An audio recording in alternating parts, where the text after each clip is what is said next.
The discovery the morning sun of Kepler-4 for to be cast long shadows across the rocky terrain as Dr. Elena Vasquez guided her maintenance rover through the canyon system.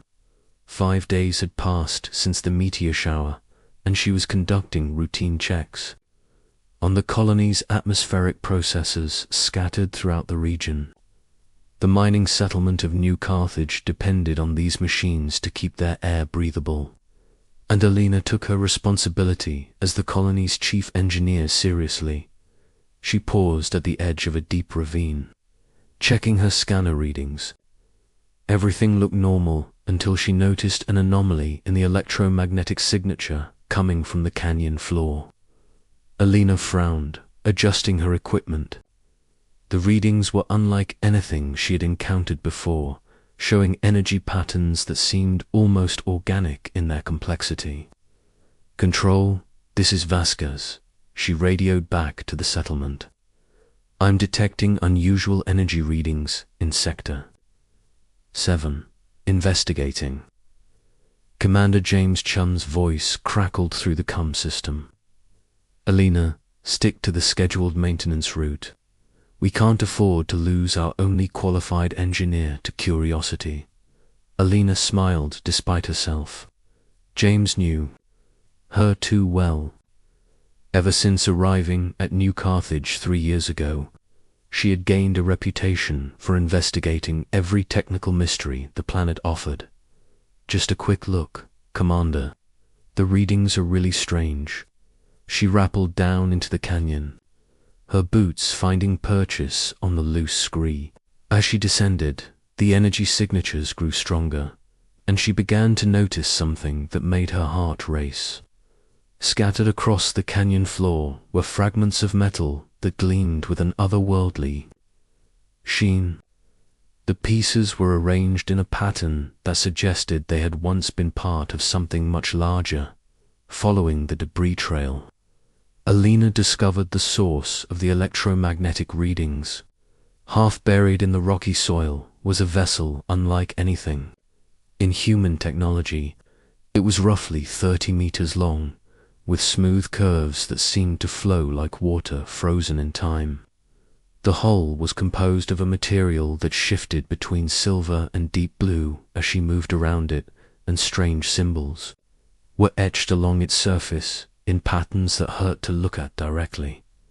The ship had clearly crashed, with significant damage to its rear section. But what captured Elena's attention was the faint glow emanating from within the vessel. Whatever this thing was, it was still partially functional. Elena set up her equipment and began scanning the wreckage. The results were staggering. The ship's technology was centuries ahead of anything humans had developed. The energy readings suggested some form of fusion reactor, but the principles behind it were completely foreign. Most intriguingly, the vessel appeared to be trying to repair itself, with microscopic machines working to seal hull breaches and reconnect damaged systems. "Incredible," she whispered, running her hands along the hull. The material felt warm to the touch, almost alive. Against every regulation in the colony handbook, Alina began looking for a way inside. She found an opening where the crash had torn away a section of the hull. The interior was even more remarkable than the exterior. The walls seemed to pulse, with bioluminescent patterns, and the air inside was surprisingly breathable. Elena's scanner indicated the atmosphere was safe, though it contained trace elements unknown to human science.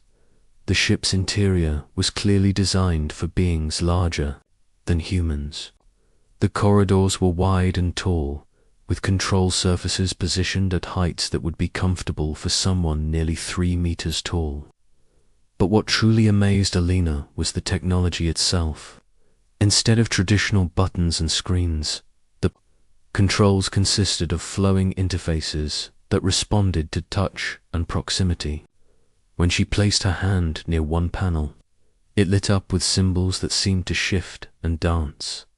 Alina spent hours exploring the vessel, documenting everything she could. The ship's central chamber contained what appeared to be a navigation system, with a three-dimensional display showing star patterns she didn't recognize. But it was the engineering section that truly captured her attention. The ship's power systems were based on principles she had never encountered, combining energy fields in ways that seemed to defy physics. As the day wore on, Alina became increasingly obsessed with understanding the vessel's technology. She began attempting to interface her own equipment with the alien systems, using her engineering knowledge to bridge the gap between human and alien technology. It was slow work, requiring careful analysis and creative problem-solving, but gradually, she began to make progress. The breakthrough came as the sun was setting. Alina had been trying to understand the ship's power distribution system when she successfully connected her diagnostic equipment to what appeared to be a central control node. The results were immediate and dramatic. The ship's interior lighting brightened, and systems throughout the vessel began coming online. Alina stepped back in amazement as the navigation display activated, showing not just star patterns, but what appeared to be a real-time map of the local stellar region. The ship's self-repair systems accelerated, and she could hear the hum of machinery throughout the vessel as dormant systems awakened. But it was the communications array that truly concerned her. As she watched, the ship began transmitting a signal into space.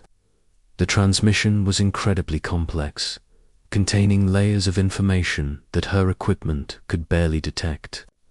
Alina realized with growing alarm that the ship was broadcasting its location and status to someone or something among the stars. Over the following days, Alina found herself returning to the ship again and again. She told Commander Chen that she was conducting extended maintenance in the sector, but the truth was she had become obsessed with the alien vessel. Each visit revealed new wonders and new mysteries. The ship's technology was remarkably adaptive, learning from her interactions and gradually making its systems more accessible to human understanding.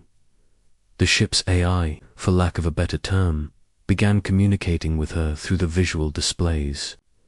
It showed her star charts and what appeared to be historical records of a civilization that had mastered interstellar travel millennia before humans had even discovered fire. The beings who had built this ship were called the Architects, and they had once ruled a vast empire, spanning hundreds of star systems. But the records also showed something disturbing. The Architects had been fleeing from something, running from a threat so terrible that they had abandoned their empire and scattered across the galaxy. The ship Alina had found was one of many refugees, damaged in whatever conflict had driven the Architects from their home. Alina's sleep became troubled by vivid dreams of vast cities, floating in space, and beings of incredible grace and intelligence. She saw through their eyes as they fled their dying empire, felt their desperation as they sought refuge among the stars. The dreams were so real that she began to question whether they were dreams at all, or some form of memory stored within the ship's systems. The signal the ship was broadcasting grew stronger each day, and Alina realized it was more than just a distress call. It was a beacon, calling out to any surviving Architects who might be listening. The ship was telling them it had found a safe harbor, a place where the ancient knowledge could be preserved and perhaps rebuilt. As Alina worked to understand more of the ship's systems, she made a disturbing discovery. The vessel's sensors were incredibly advanced, capable of detecting approaching objects from light years away, and according to the readings, something was responding to the beacon. Multiple ships were moving toward Kepler-4 for to be their trajectories. Converging on the colony's location, Alina stood in the ship's central chamber, watching the approaching contacts on the navigation display. They would arrive in less than 3 weeks, and she had no idea what their intentions were. The records suggested the architects were peaceful, but they had also been fleeing from something that had destroyed their entire civilization. She thought about alerting Commander Chen, but what could she tell him? That she had discovered an alien spacecraft and accidentally activated a beacon that was drawing unknown ships to their location.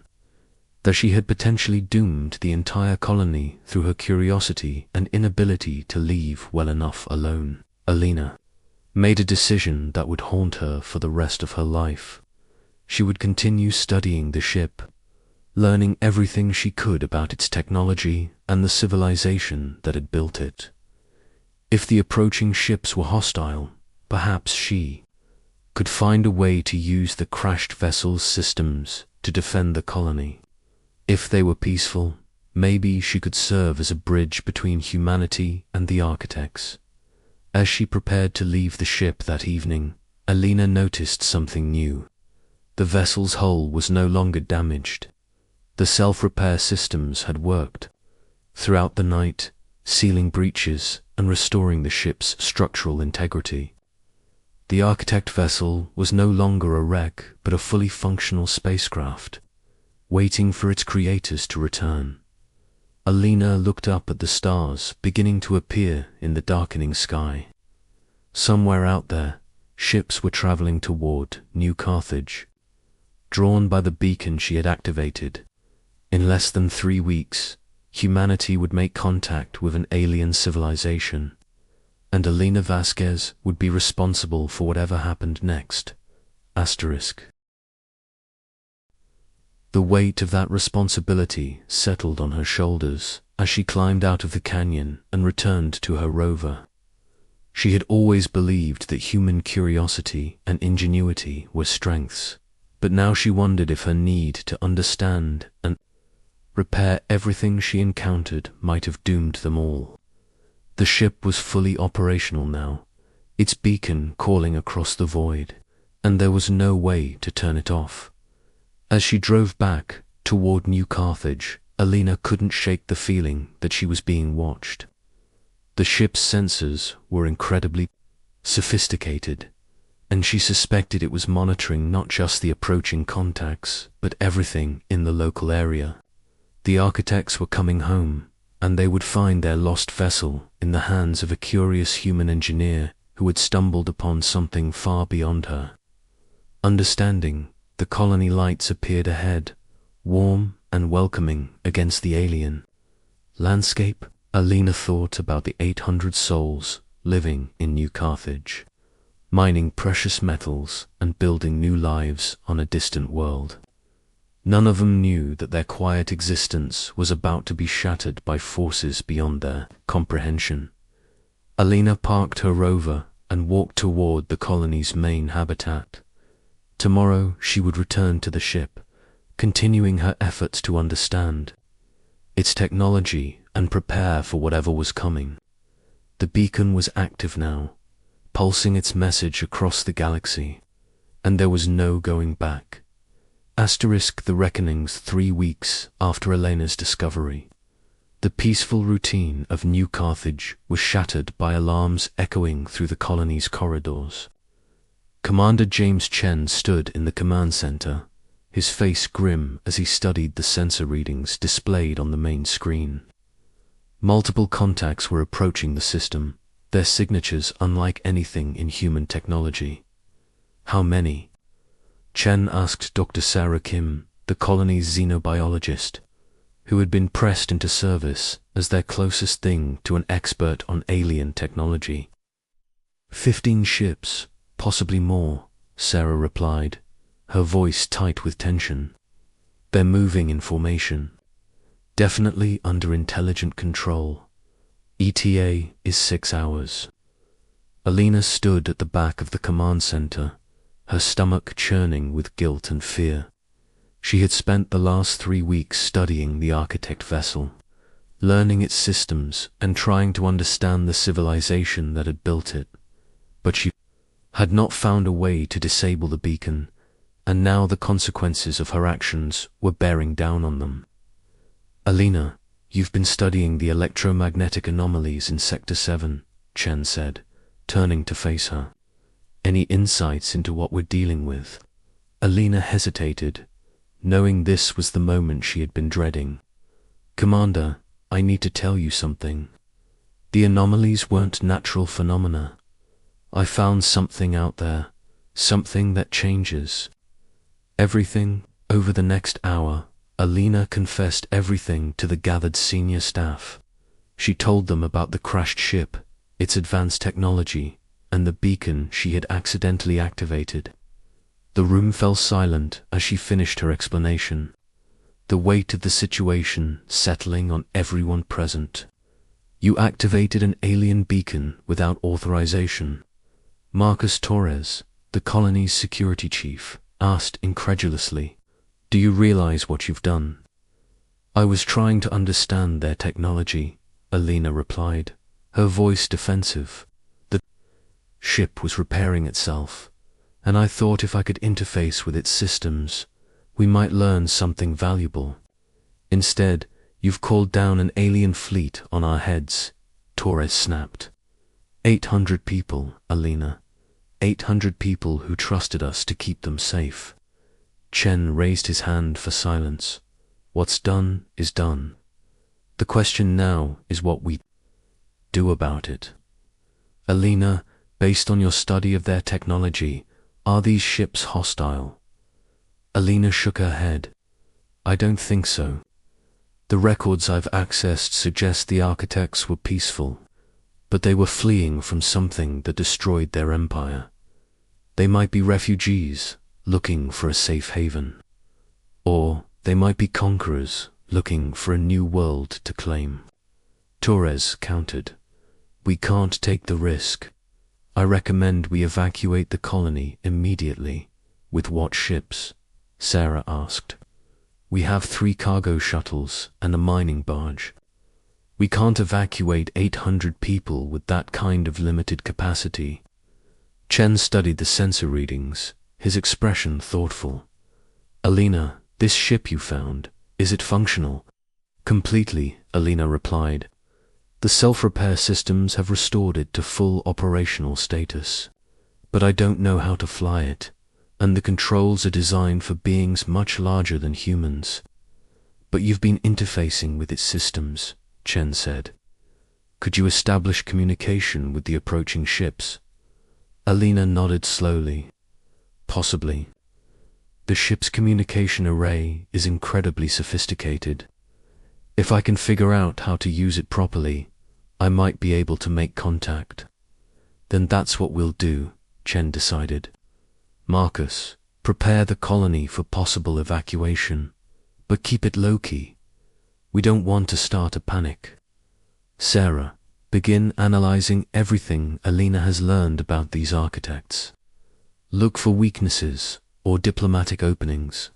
Alina, you're coming with me to this ship of yours. The journey to the canyon took 2 hours, with Alina guiding a small convoy of vehicles carrying the colony's senior staff and a team of technicians. As they approached the hidden vessel, Alina felt a mixture of pride and terror. The ship was beautiful, its hull gleaming in the afternoon sun, but it represented a technology and civilization that humanity was nowhere near ready to encounter. My God, Sarah whispered as they stood at the canyon's edge, looking down at the architect vessel. It's magnificent. Alina led them down into the canyon and through the ship's entrance. The interior was even more impressive than she had described. With its flowing organic architecture and bioluminescent displays, the senior staff moved through the corridors in awed silence, overwhelmed by the advanced technology surrounding them in the central chamber. Alina activated the navigation display, showing the approaching alien fleet. The ships were clearly visible now, their elegant designs suggesting the same aesthetic principles that had guided the construction of the vessel they were standing in. They're beautiful, Sarah said, studying the displayed ships. Look at those hull configurations. They're not built for war, They're built for exploration and long-distance travel. That's encouraging, Chen replied.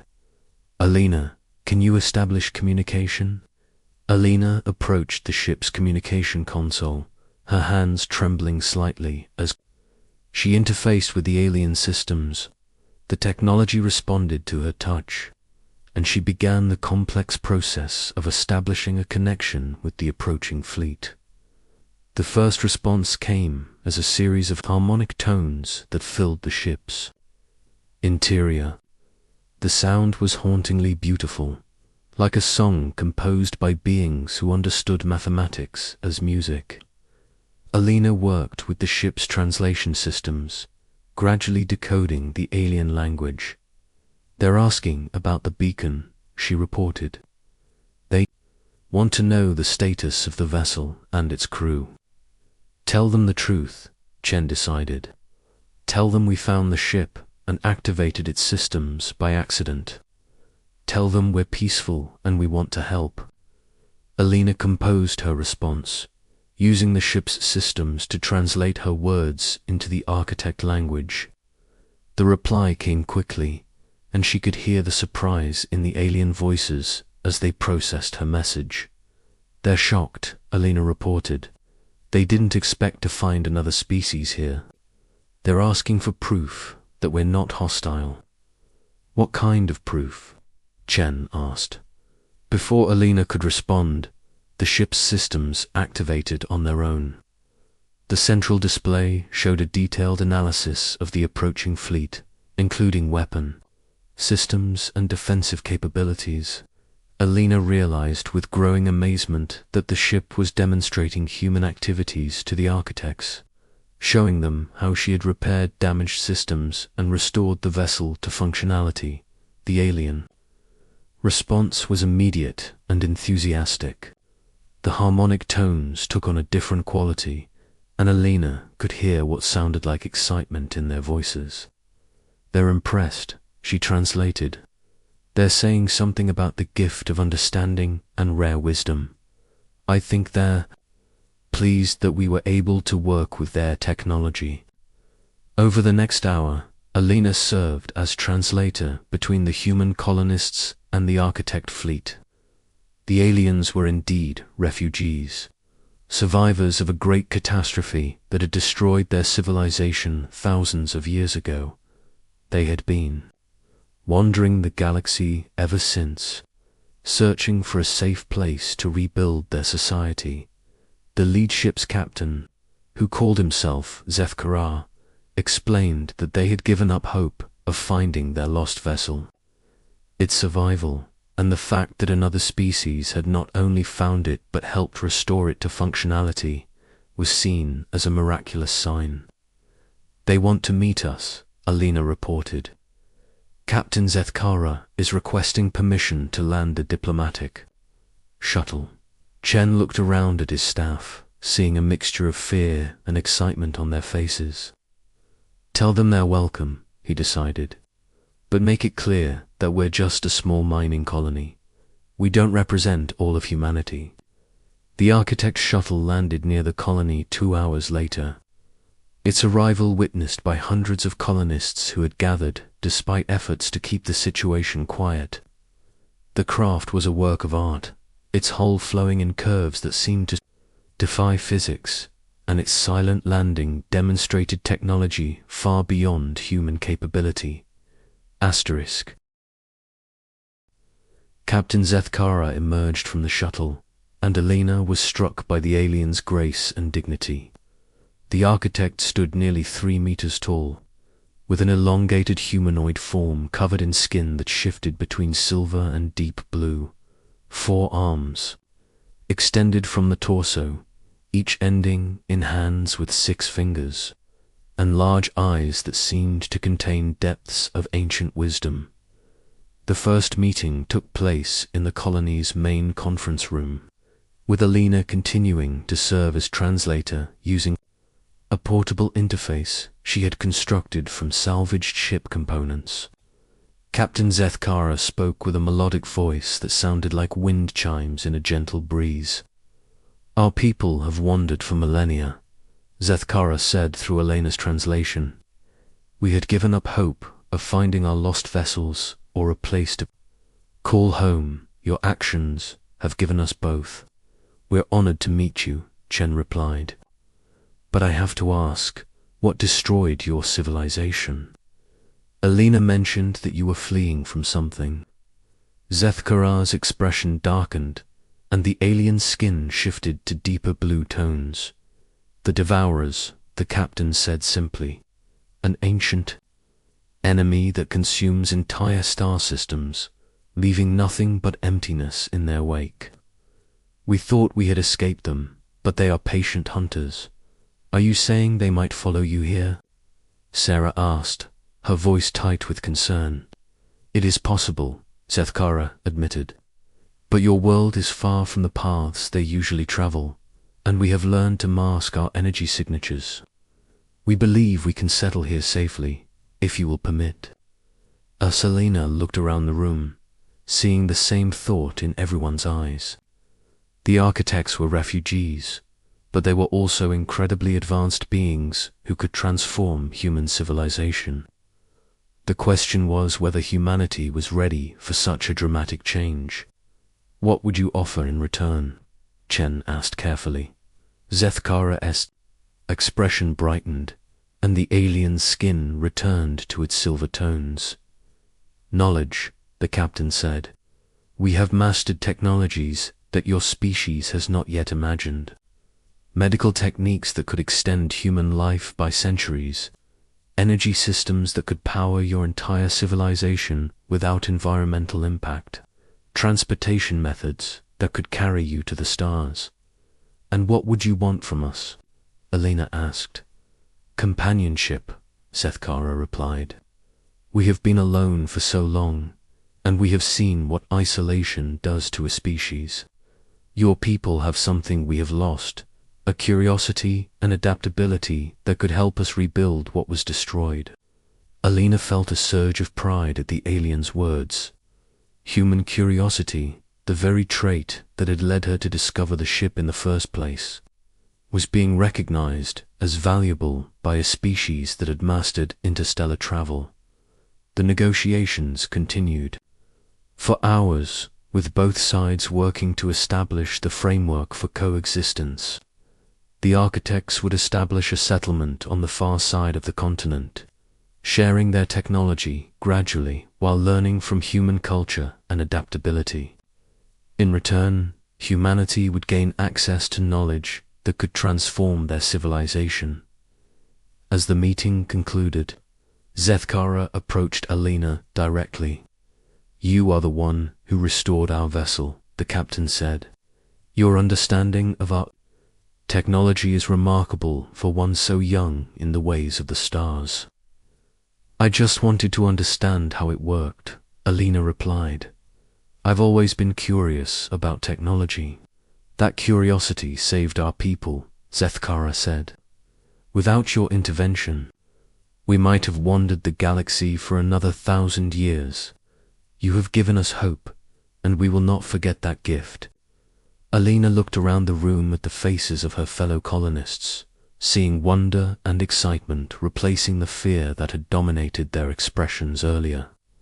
The activation of the beacon had indeed changed everything, but perhaps not in the way she had feared. The architects were not conquerors or destroyers. They were survivors, looking for a new home and a chance to rebuild their civilization. And somehow, through human curiosity and ingenuity, Elena had helped them find both. As the first day of formal contact between humanity and the architects drew to a close, Elena realized that her discovery in the canyon had done more than just activate an alien beacon. It had opened a door to a future where human and alien civilizations could work together, sharing knowledge and building something greater than either could achieve alone. The stars no longer seemed cold and distant. They were filled with possibilities, with civilizations waiting to be discovered and befriended. And at the center of it all was the simple human desire to understand, to learn, and to help others, no matter how different they might be.